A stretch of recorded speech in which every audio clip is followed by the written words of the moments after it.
ভাই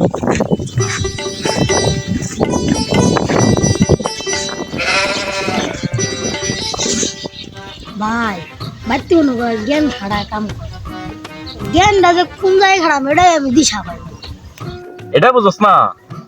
ধর তুই বাথরুমে গেলি, অন্তত জ্ঞান খাটা পানিটা না নেস তাহলে তুই তো সুসা পারবি না।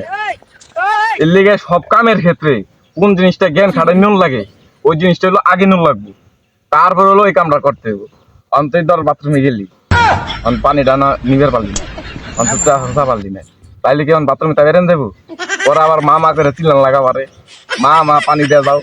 এই জিনিসটাই মাথায় রাখবা, সব সময় লোক জ্ঞান খাটা যে কামের মানে বুঝতে বোঝে কোন কামের ভিতরে কোন জিনিসটা লাগবা লাগছে।